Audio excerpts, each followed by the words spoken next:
Magandang gabi Philippine Air Force. Alamin natin ang magiging lagay at taya ng panahon ngayong gabi ng Sabado, 29 November 2025.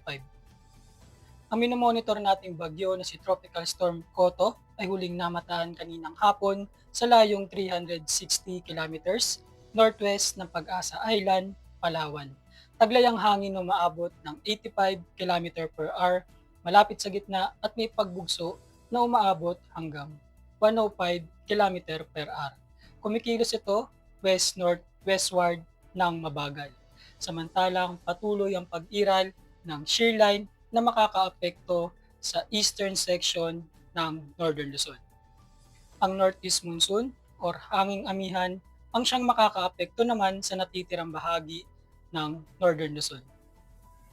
At ang easterlies o yung mainit na hangin na nagmumula sa karagatang Pasipiko ang makakaapekto sa natitirang bahagi ng Luzon kasama na ang Metro Manila, buong Visayas at Mindanao. Dahil dito, asahan bukas sa Northern Luzon ang maulap na kalangitan na may kasamang kalat-kalat na pag-ulan, pagkidlat at pagkulog. Sa natitirang bahagi naman ng Luzon, Visayas at Mindanao, asahan ng bahagyang maulap hanggang sa maulap na kalangitan na may mga tsansa ng pulupulong pag-ulan, pagkidlat o pagkulog, lalo na sa dakong hapon o gabi.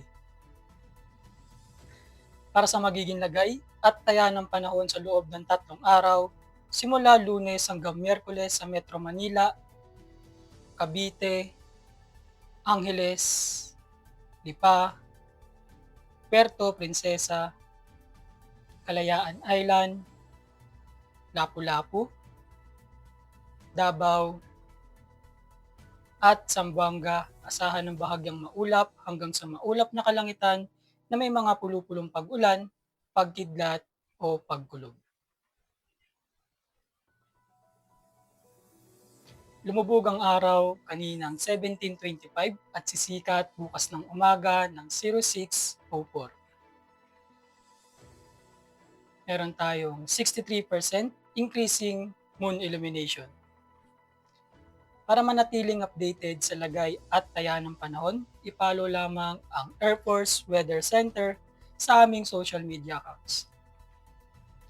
Yun lamang po ang lagay ng panahon ngayong gabi sa ngalan ng aming commanding officer na si Colonel Albinjan Pugador, PAP GSC.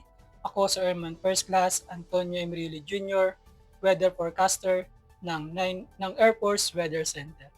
Muli, magandang gabi Philippine Air Force.